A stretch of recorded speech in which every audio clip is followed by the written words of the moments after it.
ಇನ್ನು ಮುಂದೆ ನಿಮ್ಮ ನೆಚ್ಚಿನ ಧಾರಾವಾಹಿಗಳ ಫುಲ್ ಎಪಿಸೋಡ್ಗಳು ಸನ್ ನೆಕ್ಸ್ಟ್ ಆಪ್ನಲ್ಲಿ ಮಾತ್ರ. ಏನಾಗಿದೆ ಇವಳಿಗೆ? ಯಾಕೆ ಹೀಗಾಡ್ತಿದ್ದಾಳೆ? ನನಗೂ ಗೊತ್ತಾಗ್ತಿಲ್ಲ ಅದಕ್ಕೆ. ನಮ್ಮ ಸೇವಂತಿ ಯಾವಾಗ್ಲೂ ಮಗು ಮಗು ಅಂತ ಹುಚ್ಚಿ ತರ ಆಡ್ತಿದ್ಲು. ಅಲ್ಲ, ಈಗ ಪ್ರಿಯಾನು ಹಾಗೆ ಆಡ್ತಿದ್ದಾಳೆ ಅಂತ ನಿಮ್ಗೆ ಅನ್ನಿಸ್ತಾ ಇಲ್ವಾ? ಅಲ್ಲ, ಸೇವಂತಿ ಏನೋ ಮಗು ಕಳ್ಕೊಂಡಿದ್ಲು, ಅದಕ್ಕೆ ಆ ರೀತಿ ಆಡ್ತಾ ಇದ್ಲು. ಇವಳು ಯಾಕೆ ಹೀಗಾಡ್ತಿದ್ದಾಳೆ? ಯಾಕೆಂದ್ರೆ ಇವಳು ಮಗು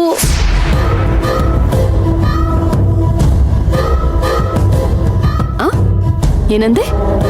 ಅದು ಅದಕ್ಕೆ ಇವಳಿಗೆ ಮಗು ಹೋಯ್ತಲ್ಲ ಅನ್ನೋ ಕೋಪ. ಮಗು ಸೇವಂತಿದೆ ಆದ್ರೂ ಅದು ನಮ್ಮ ವಂಶದ ಕುಡಿನೇ ಅಲ್ವಾ, ಅದಕ್ಕೆ ಪ್ರಿಯಾ ತುಂಬಾ ತಲೆ ಕೆಡ್ಸ್ಕೊಂಡಿದ್ದಾಳೆ ಅಂತ ಅನ್ಸುತ್ತೆ. ತಲೆ ಕೆಡ್ಸ್ಕೊಂಡಿದ್ದಾಳೋ ಅಥವಾ ತಲೆ ಕೆಡಿಸ್ತಾ ಇದ್ದಾಳೋ ಒಂದು ಅರ್ಥ ಆಗ್ತಿಲ್ಲ.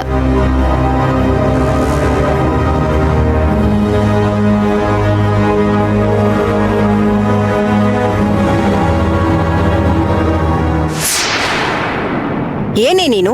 ನೆನ್ನೆ ತಾನೇ ನಿನ್ ಕಪಾಳ ಕೊಡ್ದು ಬುದ್ಧಿ ಹೇಳಿದೀನಿ, ನಿನ್ಗಿನ್ನೂ ಬುದ್ಧಿ ಬಂದಿಲ್ವೇನೆ? ಅಜ್ಜಿ, ನೀವು ಹೊಡೆಯೋದಲ್ಲ, ನನ್ನನ್ನು ಸಾಯಿಸ್ಬಿಟ್ರು ಪರವಾಗಿಲ್ಲ. ನಾನಂತೂ ಅರ್ಜುನ್ ಸರ್ಗೆ ಇನ್ನೊಂದು ಮದ್ವೆ ಮಾಡಿಸ್ತೀನಿ. ಕಟ್ಕೊಂಡಿರೋ ಗಂಡನ ಬಿಟ್ಕೊಡೋದು ಅಷ್ಟೊಂದು ಸುಲಭ ಅಂತ ತಿಳ್ಕೊಂಡಿದ್ಯಾ?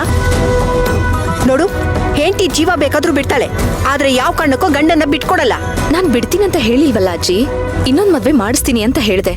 ನೋಡು, ಬಾವಿಗೆ ಆರೋದು ಒಂದೇ, ನೇಣಾಕೊಳ್ಳೋದು ಒಂದೇ, ಎರಡು ಸಾವಿಗೇನೆ ದಾರಿ. ಅರ್ಜುನ್ ಸರ್ಗೆ ಒಳ್ಳೆ ಜೀವನ ಸಿಗುತ್ತೆ ಅನ್ನೋದಾದ್ರೆ ನಾನ್ ಸಾವಿಗೂ ಕೊರಳು ಕೊಡೋದಕ್ಕೆ ರೆಡಿ. ಈ ಮನೆಗೆ ಅರ್ಜುನ್ ಸರ್ ಮಗು ಬರುತ್ತೆ ಅನ್ನೋದಾದ್ರೆ ನಾನು ಏನ್ ಬೇಕಾದ್ರೂ ಮಾಡೋದಕ್ಕೆ ರೆಡಿ.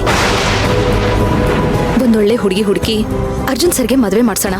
ಪ್ಲೀಸ್, ನೀವು ನನಗೆ ಸಹಾಯ ಮಾಡಿ ಅಜ್ಜಿ. ಅಯ್ಯೋ ದೇವ್ರೆ, ಇವಳಿಗೆ ಹೇಗಪ್ಪ ಬುದ್ಧಿ ಹೇಳೋದು? ನೀನಾದ್ರೂ ಬಂದು ಇವಳಿಗೆ ಬುದ್ಧಿ ಹೇಳ್ಬಾರ್ದಾ? ಅಯ್ಯೋ ಅಜ್ಜಿ, ದೇವ್ರು ಕೊಟ್ಟಿರೋ ಬುದ್ಧಿನೇ ಇದು. ನೀನ್ ಹುಚ್ಚಾಟಿಗೆ ದೇವ್ನ ಯಾಕೆ ಹೇಳಿದ್ಯಾ? ಬಾಯಿ ಮಚ್ಕೊಂಡು ಸುಮ್ಮನಿರೆ. ಏನ್ ದೇವ್ರು ಬಂದ್ ಹೇಳಿದ್ನಾ ನಿನ್ ಗಂಡಂಗ್ ಇನ್ನೊಂದ್ ಮದ್ವೆ ಮಾಡು ಅಂತ? ಅಜ್ಜಿ,